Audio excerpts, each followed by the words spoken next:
Well, let's see then. Continuing on in the world of plane curves or so, today being about the 15th of May 2023, and reading about level lines and lines of slope on a surface, singular points.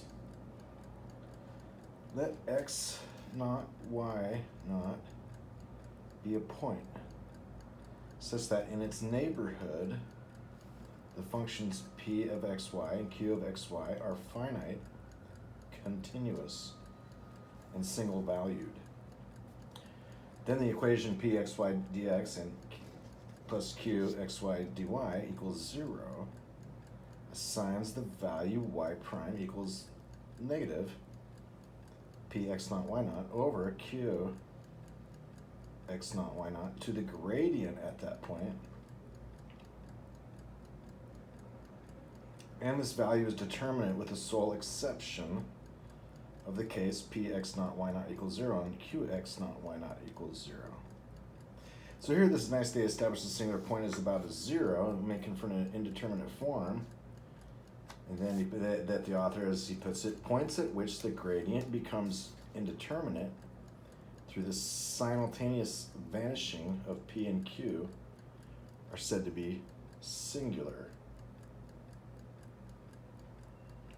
The singular points are the points of intersection of the curves pxy equals 0 and qxy equals 0, which are the loci of points at which the integral curves have tangents parallel to the x-axis and the y-axis, respectively. His footnote reads, it is assumed that p equals 0 and q equals 0 have not a branch in common. If r equals 0 were a branch common to both, r could be canceled out of the equation and the above statement would be strictly true.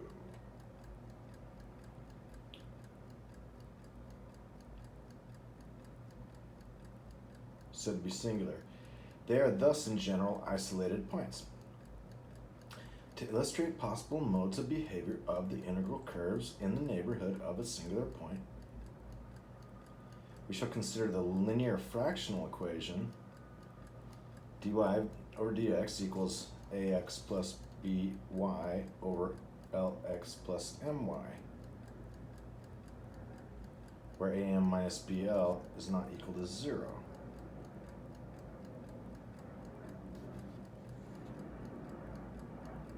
So this is interesting. So for these coefficients a and b and l and m, that there's ax plus by over lz plus my, and where that function defines an integral curve because it happens to be equal to dy over dx, then it has, as he reads, for which the origin is the only finite singular point.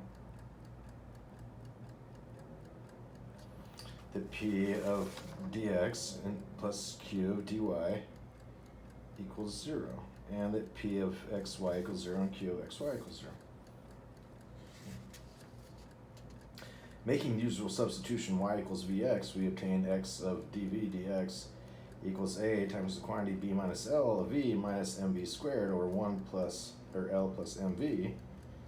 And then if v minus a, v minus alpha, v minus beta are factors of the numerator, which is a polynomial in second order in v equals alpha, v equals beta will be particular solutions of this substituted linear fractional equation. And y equals alpha x, y equals beta x of the above and same linear fractional equation.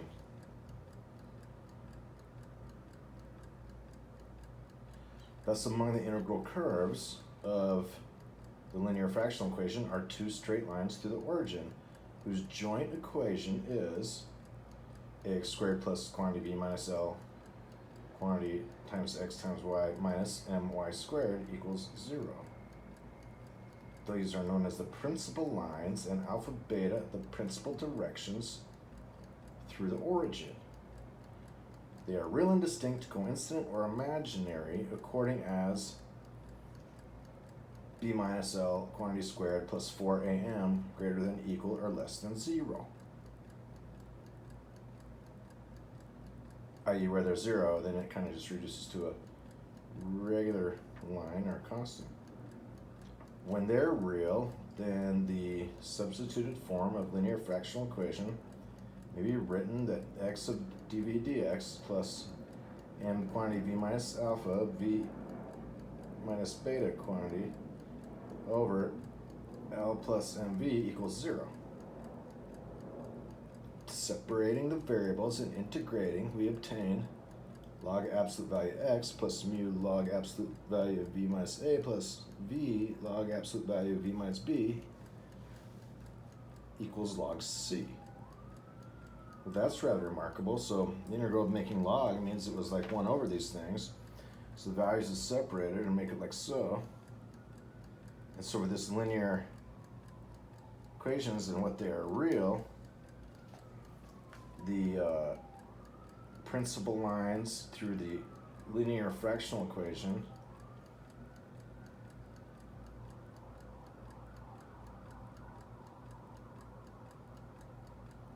or x times the quantity v minus alpha to the mu, v minus beta to the v equals c, where mu equals L plus ma over quantity m quantity a minus b to the, that's it, and v equals 1 plus m beta over m times the quantity beta minus alpha, where mu plus v equals 1. Now, how this amuses me is because so far I've been framing this entire talk of looking into learning about these plane curves and kind of the, after the treatise on the development of the differential equations before Bourbaki and the Longlands program and algebraic geometry and differential geometry, where it's framed much more in terms of the subnormal and the subtangent and these kinds of things that are building up these things for the old school way, the old-fashioned way. And by old-fashioned, I still mean it's not like the antique way, which is as of the tautochrone or isochrone and that kind of thing, solving for differential equations. And it's not like this modern way so much was like just get everything into the linear vector analysis system and then maybe the computer will crunch it for you. It's called D for solve or something like that. But to figure out for these plane curves of relative various families, then I've really been I've had a temporary idee fixe about the positive numbers only in the orthogonal first quadrant, making that x equals y, the line through that has symmetrical about that on either side, these things that then for this fractional linear equation, when we have that, and so dy dx of that equals 1. And so for this fractional linear equation, then the idea is that there's these other ones that are going to be basically as about that. And I'm trying to figure out in my mind how those relate to these, this x equals y, aka y equals x. With regards to that, what would make from it a simple way to go about that is, for example, if dy dx equals 1 and a equals 1 and b equals 1 and l equals 1 and m equals 1 and x plus y over x plus y equals 1 and dy dx equals 1. So that appears to be that then this x equals y is a solution for this linear fractional equation when all those coefficients are 1, for which the origin is the only finite singular point. See, because otherwise there's not really a singular point, because, and so this is where the origin is still to be some kind of singular point. And when we talk about the singular, usually you might think of it as an asymptote. You know, it's like, what's the indeterminate form? It's like, well, besides 0 over 0 or something like that, which is arbitrarily, you know, it's divided by 0, so it's infinite, or it's 0 divided, so it's 0. It's indeterminate. Compared to like an asymptote, sometimes it's considered a singularity. Well, what kind of singularity is that as well? It goes off to infinity, and so it's everything else in it, the continuous function is non-singular. and it's the only thing that part of these classical continuous functions towards a lot of these usual analytical methods that's excluded as vertical lines or asymptotes. And starting from the origin, there's this idea that there's the impulse or the spiral space filling curve, or the origin itself sort of is a singularity. There's a theory called singularity theory. And so when trying to figure out, for example, that for the spiral space filling curve, another one of my idee fixe or what you want to call it, something that I rely on to relate to other things, because it's central and it has lots of features, and it's strong in a lot of ways, and mostly that it's special. It's special, and it exhibits more features of mathematical objects than other objects do. Kind of like infinity does, or the spiral space filling curve from the origin, or line drawing, the prototype of continuum. It's fundamental and elementary. ... And special. And so here, when I'm looking at x equals y as sort of a coordinate line drawing in a sense, and kind of the next extension after this relating the integers to 0, 1, a continuous segment, is to get figured out how this for the integer lattice seem to be very obvious and regular and according to Cartesian, very Cartesian, and everywhere symmetrical as about any point that's marked that it marks as an origin, the integer points. Then this fx equals y is quite a thing. And so I'm trying to relate now this system being developed about the linear fractional equation in terms of that. And so there is a linear fractional equation with the coefficients all ones. And so when we say y equals vx, so that would just be 1x, because we also have x equals y. And so then there are other solutions then.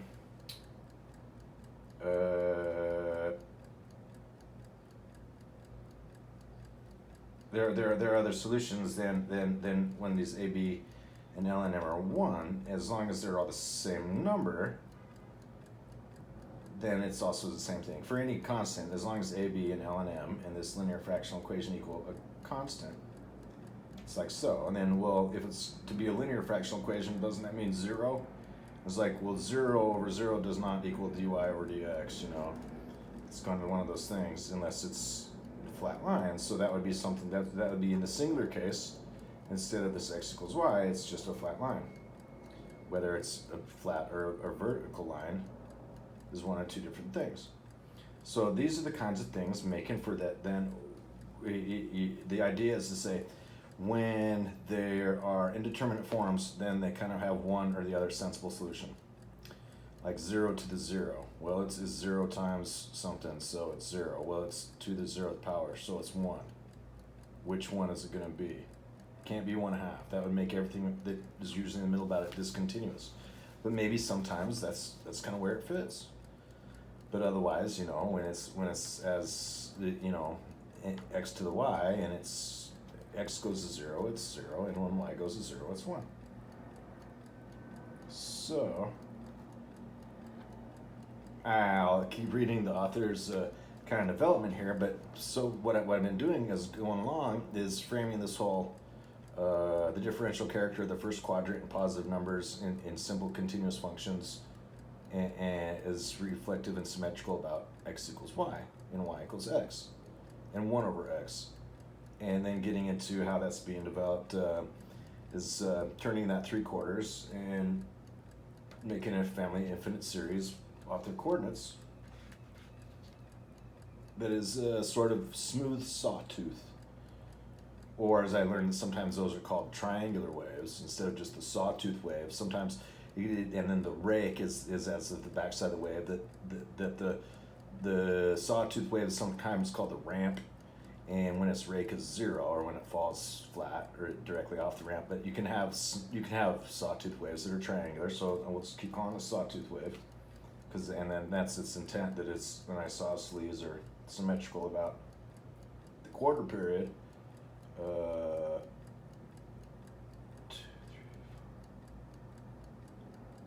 a sawtooth wave. And so when they're real, yep, positive real, b minus L squared would be that'd be 0 plus 4 AM. So and so we're only dealing with, because now we're only dealing with a function in the first quadrant. They could still be positive or negative, but A and M, if they're both positive or both negative, they'll either way be positive, so that it'll always be greater than 0, and so we'll call those, this is real and distinct, as it were. And where mu equals 1 plus L plus MA over M alpha minus beta. So separating the variables and integrating, we get that log x equals mu log v minus a. So what was v again? V is y equals vx, so v is also equal to 1. And mu equals c plus c.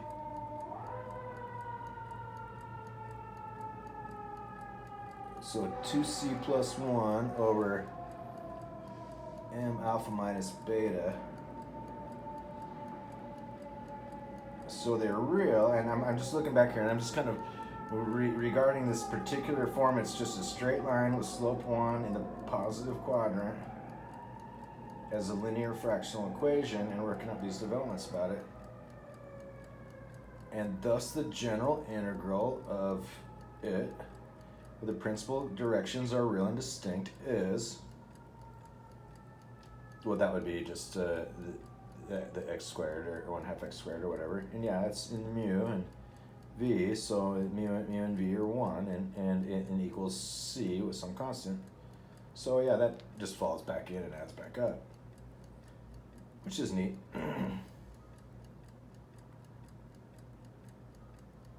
But it's written as the sum of the logs, or whatever, that log x plus mu log v minus a, so that'd be log x plus log 1 plus log 1 equals log c, that then that's the same as that. So solving for those, mu and v will give me, it will provide something as under this section, where when mu and v are both positive, this represents a family of curves having asymptotes y equals ax, y equals bx in common. So here, because the asymptotes themselves are integral curves, but apart from them, no integral curves pass through the origin, which is a call of the family. Footnote, the origin is a saddle point on the surface, z equals y minus ax to the mu, y minus bx to the mu. So for those to be asymptotes,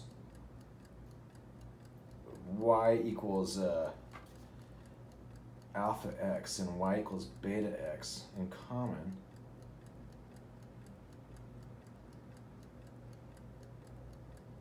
is that's because it's 0 to the mu times 0 to the v, when alpha and beta are equal to 1.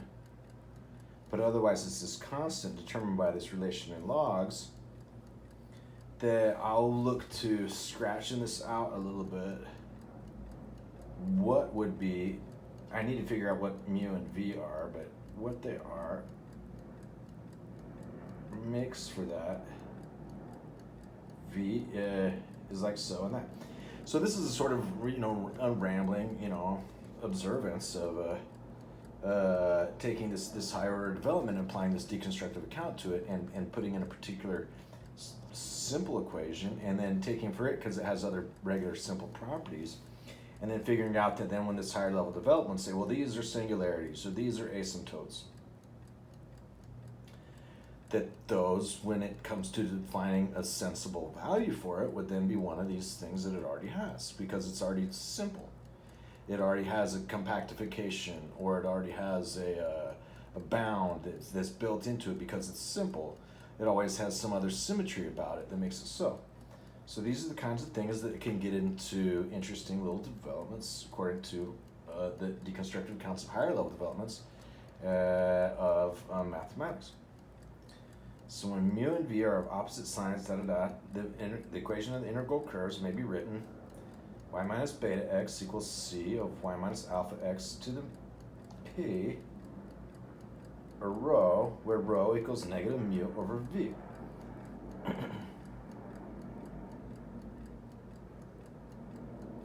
And so this seems kind of simple because there's only one point where this is going to be solved, and that's where 1 over x comes through. And so it's defining that point in time that 1 over x, that its integral, or its derivative there, its slope would be negative 1.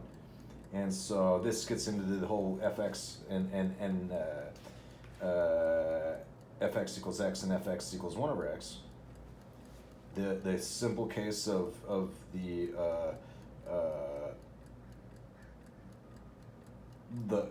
identity function and the inverse of the identity function. The identity function is any function that just returns the value of the input, and the inverse of the identity function as being special because they're central and because they're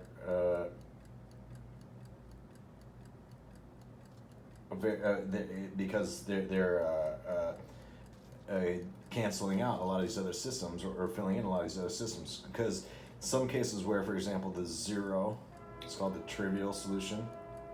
Sometimes it's in a sense that the zero is the vacuous solution.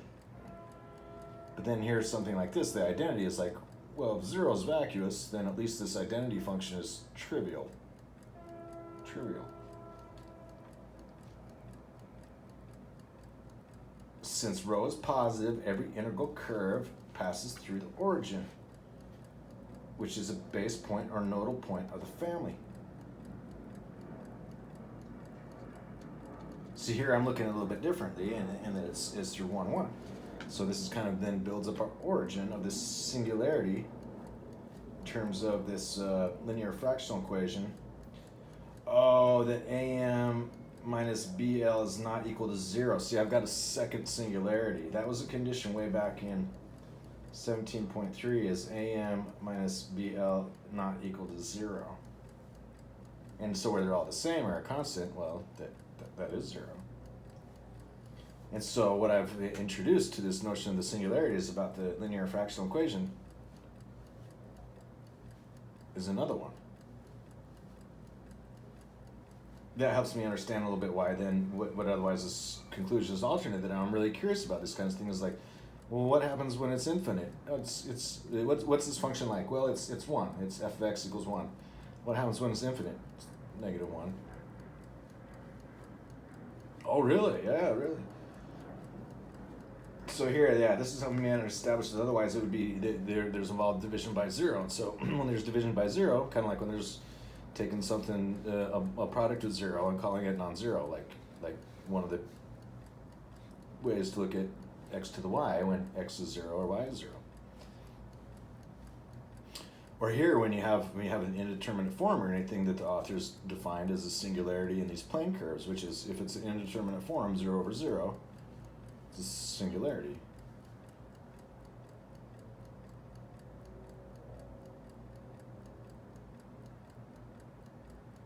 And then here then about this, otherwise, so some of these things that he would have soas about it is like, well, for this identity function and its inverse, they still kind of have the properties of this function as these other ways to look at it. So it's kind of a second singularity, and it has analytical character, and it has these properties about it. When rho equals 1, i.e. mu equals negative v, the integral curves pass through the origin in all directions.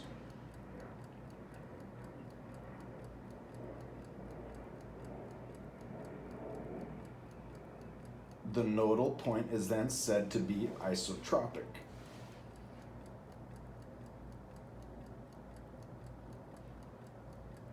The isotropic is usually, correlated to anisotropic, anti-isotropic. It's called anisotropic. But sometimes isotropic just means not isotropic, so anti-isotropic would be a stronger condition of sorts. When rho is greater than 1, so here rho is negative mu over v, so it's negative 1. And since rho is positive, dot, dot, dot, when rho is greater than 1, i.e. absolute value of mu is greater than absolute value of v, y equals ax and y equals beta x, alpha x and y equals beta x are integral curves. Here that alpha equals 1, beta equals 1 are makes the f and x equals y are these integral curves of this what is making some abstract plane curves that as defined by this function that doesn't exist for about 0, 0 still has f of x equals x, or the identity function for its integral curve. All other integral curves touch the principal line y equals x at the origin. Well, that's because there's only that one, too. When 0 is less than rho is less than 1, i.e. mu less than v, absolute value mu is less than absolute value v, y equals alpha x and y equals beta x are integral curves. All other integral curves touch y equals alpha x at the origin, same thing. When the principal directions coincide with that of the line y equals alpha x, they may be written as x of dv over dx plus v minus a quantity squared over L plus mv equals 0. Well, now this is something where I kind of want to go back through this development and kind of write it down and fill in what I'm talking about and put down the states and values of each one of these variables as it comes on down, and keeping it in effect where it would add up anywhere that if they were treated as zero quantities when they were in the divisor, they would cause that quantitization is wrong, because you can't divide by 0 and expect to get a finite number. But when there is the notion that it just treats it like a constant, and there's any other value that's constant non-zero, or if the above and below have like the same a plus b minus a, and in the denominator also a plus b minus a and b are 0, then it may be possible to keep that lined up as in ratio. And then this would just kind of stick out as a way to look at it.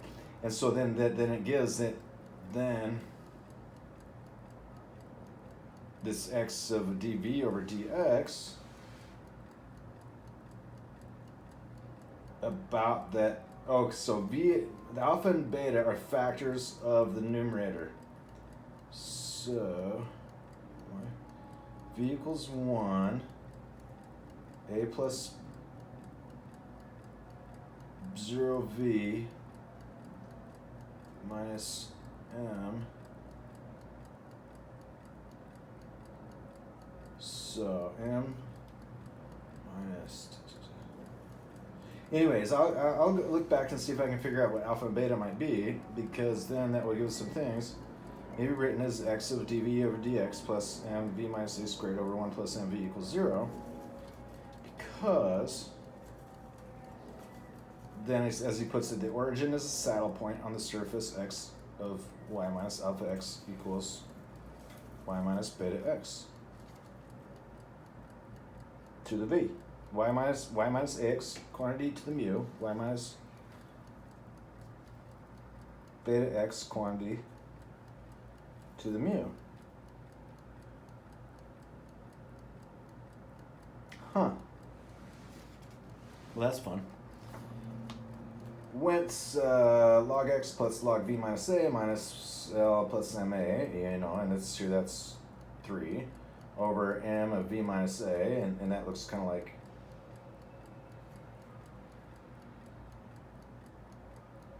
when the constant in these can't be 1, because if v is going to be 1, then the constant has to be not 1.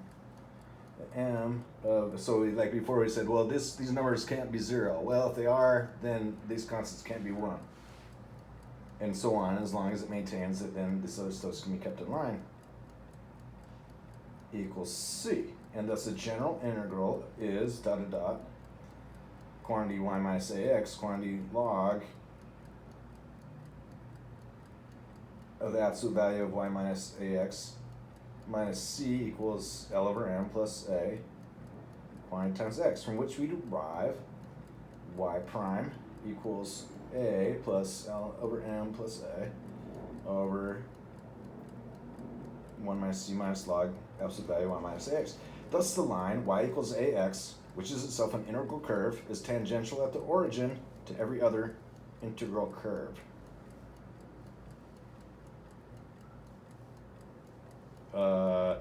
That's kind of funny now, because it was like, what's the singularity?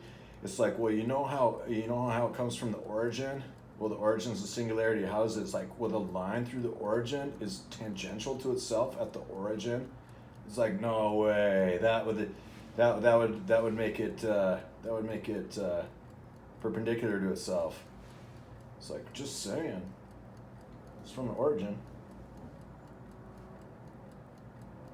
When the principal directions are imaginary, we may write alpha equals kappa plus I lambda, beta equals kappa plus I lambda, whereupon becomes x dv over dx plus m quantity v minus kappa quantity squared plus n squared over L plus mv equals 0. Separating the variables and integrating, we have log of x plus 1/2 log quantity v minus kappa squared plus lambda squared plus L over plus m kappa over m lambda arctan v minus k over lambda equals log c, and hence the general integral of 17.3. So he's rewritten the general integral of our original function several times.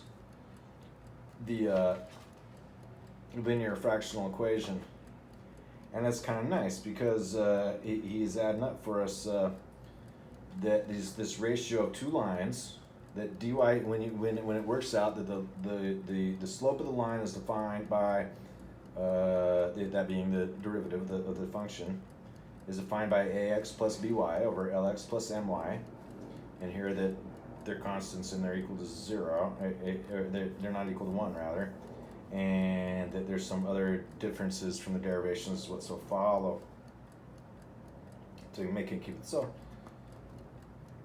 In the substitutions and that there's then been figured out in terms of logarithm and arctan and a form of the integral in that. And then he says if L plus m kappa equals 0, so let's see, where alpha equals kappa plus I lambda, beta equals kappa minus I lambda. Well, here they're just real numbers. If L plus m kappa equals 0, so this is, you say, when it does, the integral curves y minus kappa x squared plus lambda x squared, lambda squared x squared equals c squared, are a family of ellipses encircling the singular point at the origin, which is their center and limiting point. In the general case, we make the substitution y minus kappa x equals r sine theta, lambda x equals r cosine theta, and obtain log r plus mu theta equals log c, where mu equals L plus m kappa quantity over m lambda, or r equals c times e to the negative mu theta. And as footnote says, this transformation may be regarded as a strain, n equals y minus kappa x, epsilon equals lambda x, consisting of a shear in the direction of the y-axis and an extension in the direction of the z-axis, followed by a change to polar coordinates. Well, that's interesting that it's relating the otherwise these quantities after forces and couplings for strains and shears and these kinds of things, or strains and stress, or shears and splits, I suppose. There's lots going on. This is the equation of an equiangular spiral which winds asymptotically round the origin. Well, that's wonderful because my spiral space filling curve is one of those all the way around. This is the equation of an equiangular spiral which winds asymptotically around the origin. The transformation back to the xy plane involves no deformation other than a simple strain, so that the integral curves are in general spirals with a common asymptotic point at the origin.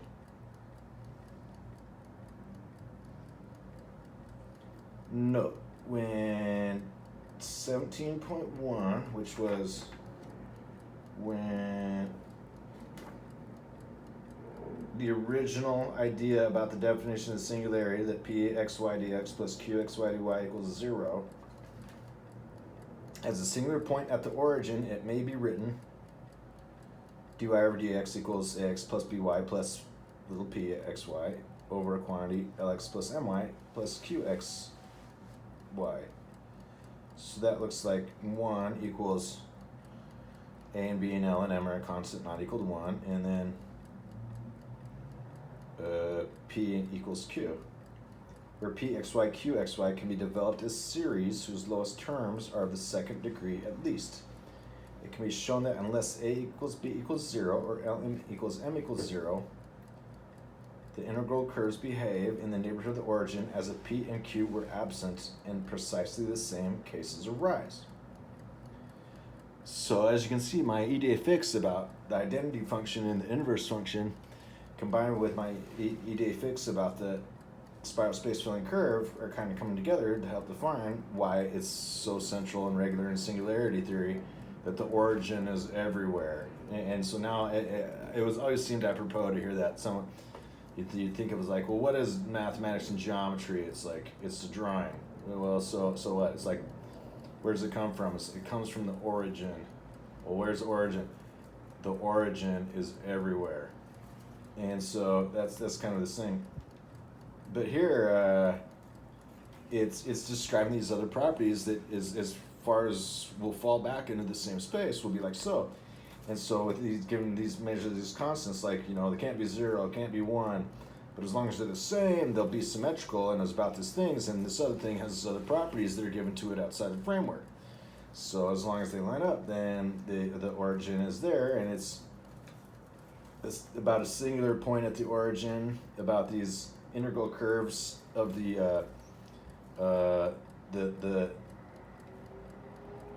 line, which is this thing, that's where the spiral space filling curve is also a line drawing, and then like standing it up so its identity function is line drawing is also this thing, that it becomes quite a direct ray from the origin, straight to the mind. Yeah, that's always fun. Precisely the same cases arise. dy over dx equals my minus x to the n over x. The general integral of c x to the m minus xn over the quantity n minus m shows that y is of the order of x to the m or x to the n according as m greater than or less than or greater than n. When m less than 0, the region is a call of the integral curves. When m greater than 0, it is a nodal point. So these terms I should look at as nodal point and call. A call for the column, I suppose, with integral curves touching the y-axis when m less than 1 and the x-axis when m greater than 1. Here, though, I would have that for dy dx equals my minus x to the n over x, is that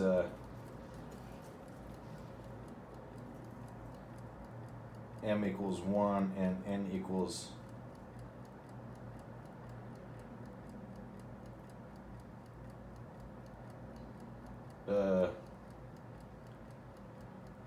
well, it can't be equal to 0, n equals negative infinity over x, then it'd be that dy over dx equals y over x.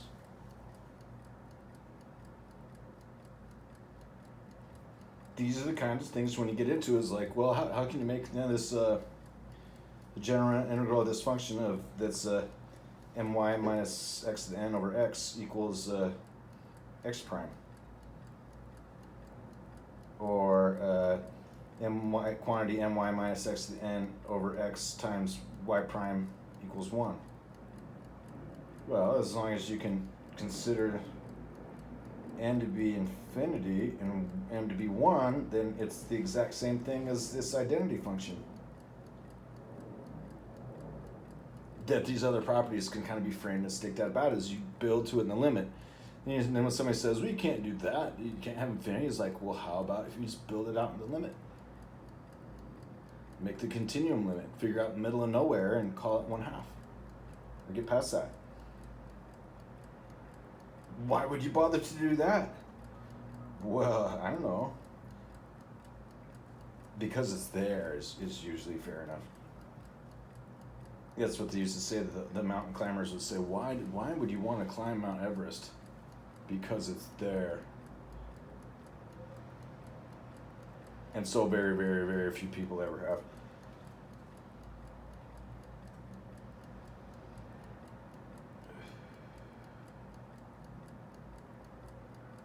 The integral curves, are closed ovals. So now we kind of have our ellipses and our ovals both coming out of the same development.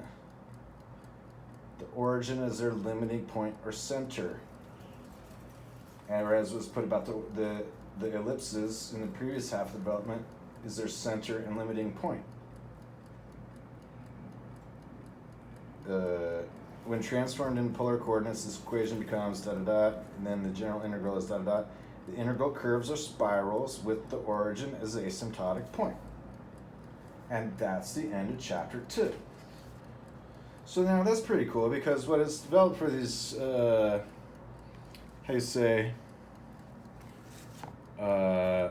plane curves is the relevance of the circle a bit first, because it's like, well, first they're plane curves, so you can draw them, and then it gets into you can just think of them as having, when they're defined in the differential, then you can think of their differential function as the integral equation of some plane curves, instead of having a differential function and saying it has solutions. They're called the plane curves. So that's been kind of nice.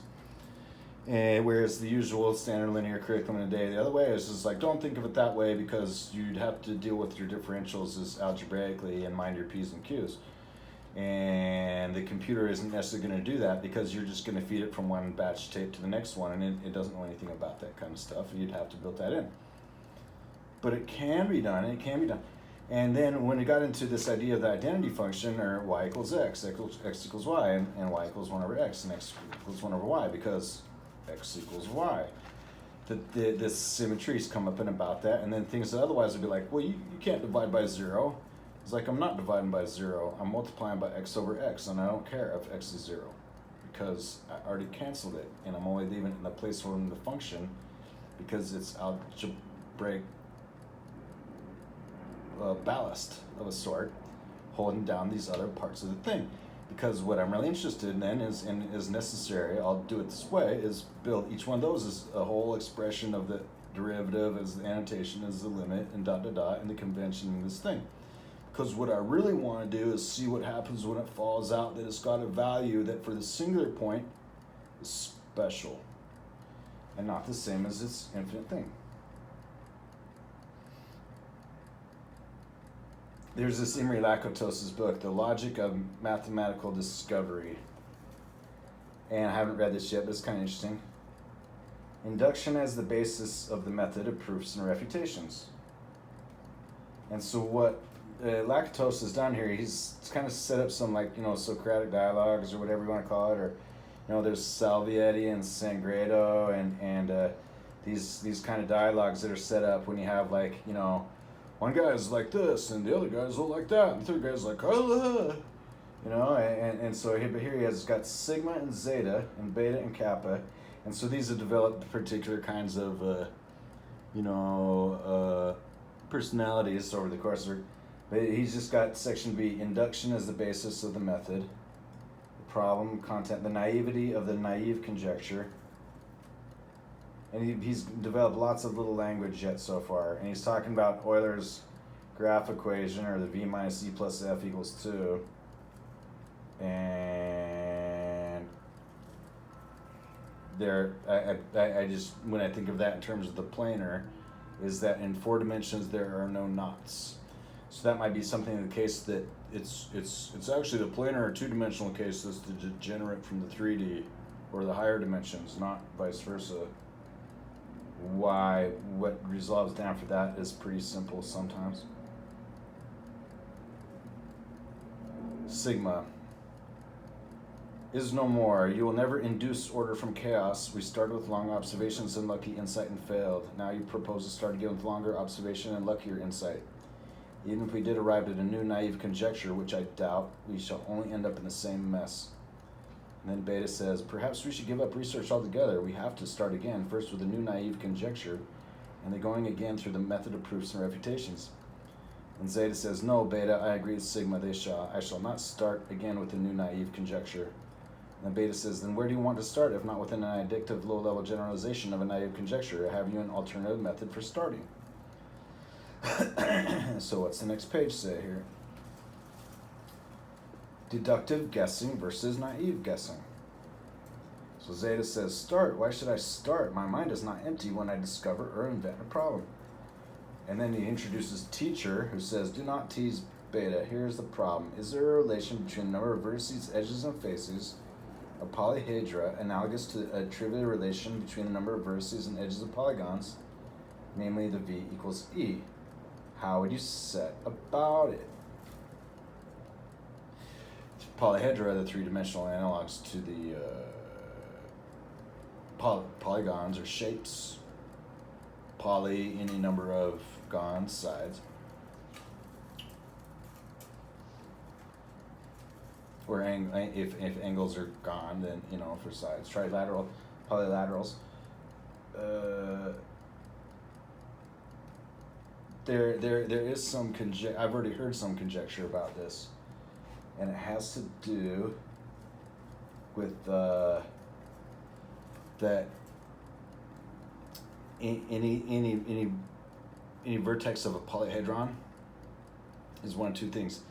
It's either joining three or more sides depending on the symmetry at the vertex. So at the minimum, it would join like a vertex, because you don't consider an edge that just is any two faces where they connect by an edge as a vertex. But you can kind of consider it, well, it's like an edge, and then a vertex, it's zero sides are connected and only some corners, however many corners connected. Or you can think of an edge as like, well, an edge, it's only two sides are connected, but it's really at the corners that count, the vertices.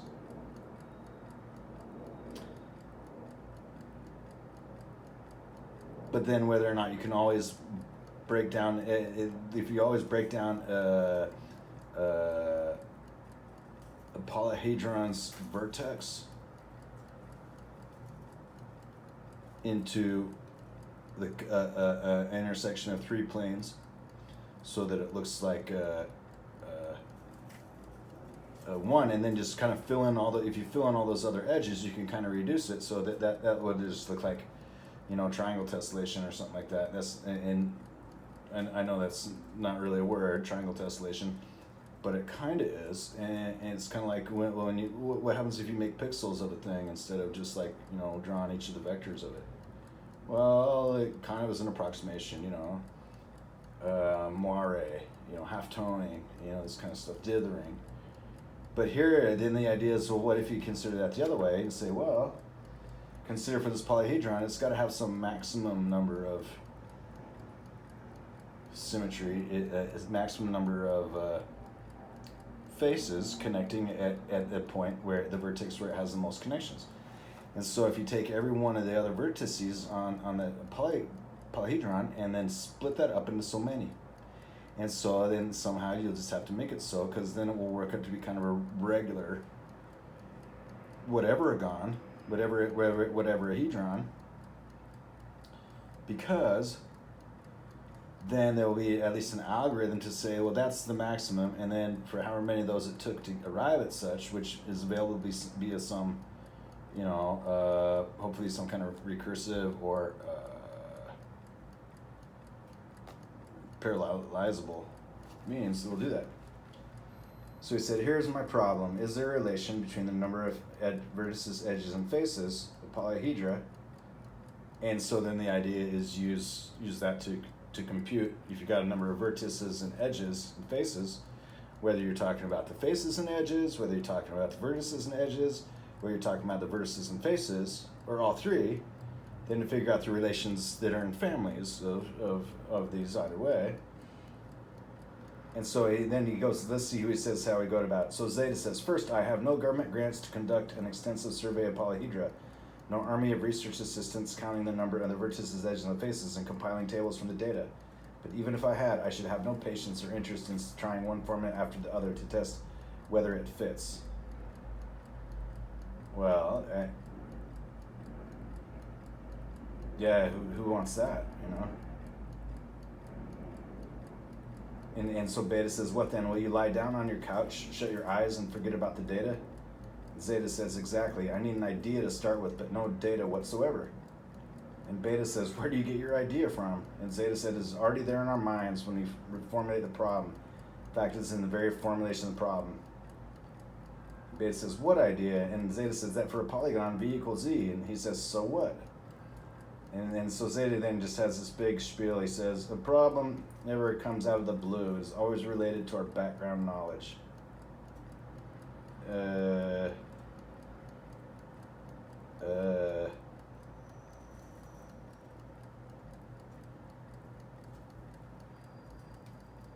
I'm just kind of reading here about and they get into it, you know, about establishing a dialectic, you know, and working on their complementary duals and coming up and out of that and this and that and whatnot.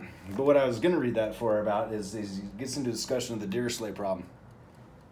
The Dirichlet problem is related to this theory of the harmonic functions.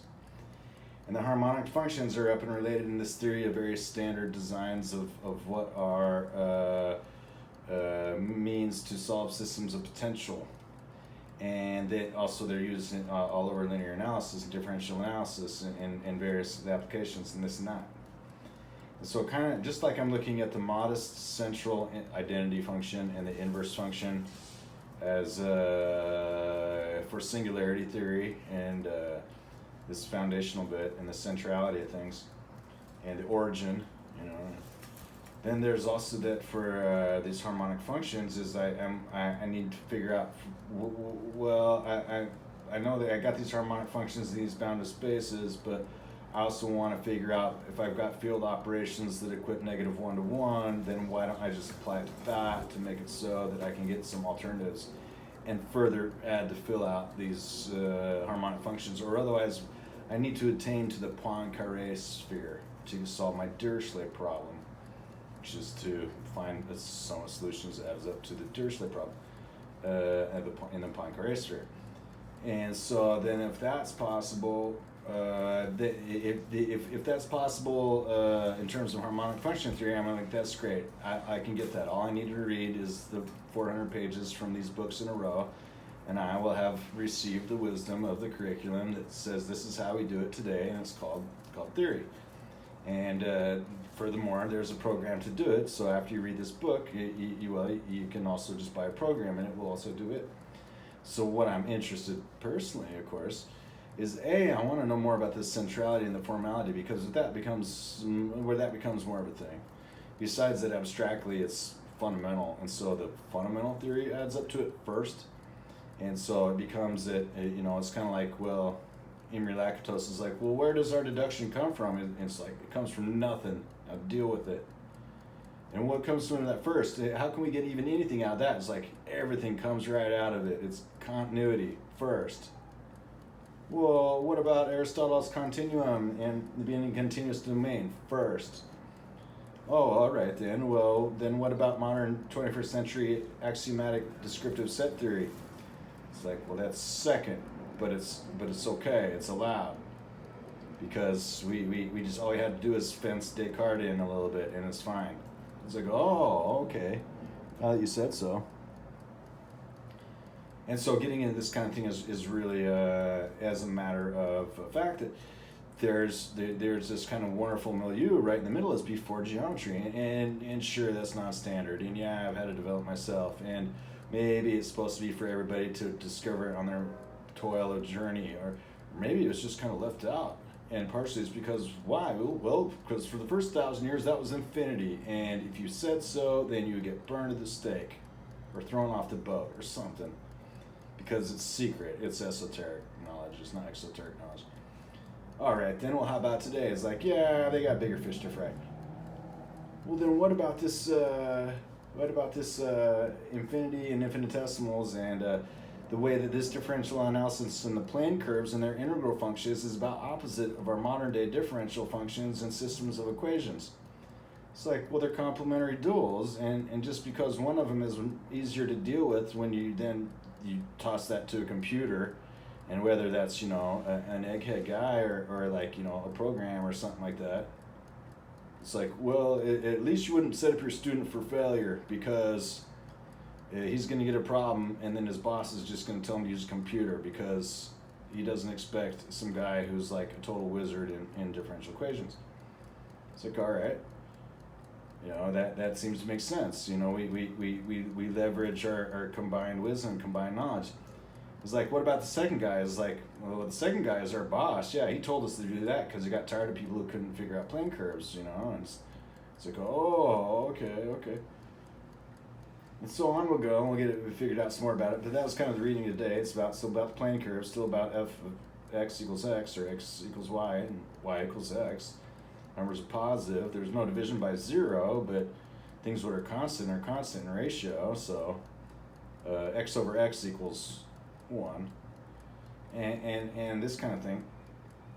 And then in terms of whether those are indeterminate forms, is that when y over x has that y equals 0 and x equals 0, that's indeterminate. But when y equals x, x over x equals 1. Equals 1. And so those are kind of that's what I'll be looking to figure out some more. And then to just help assign both, like, and then development of like just the anatomy of an atlas of these features of the, from the origin and the centrality out through the asymptotes and singularity and back again, and making it so that then these become pretty regular things. And then for, you know, like this funny notion of, well, you mean a straight line through the origin and it's x equals y? It has it so that the origin is everywhere. There's all this central and center and integral point, as he put it, of all these spirals of both ellipses and ovals, and then also it's tangential everywhere. It's all kinds of magical mystery all piled into one spot called the origin, which I thought was just 0, 0, 0. It's like, yep, it's called the continuous origin, and it's everywhere. All right. Oh, hey, have a great day.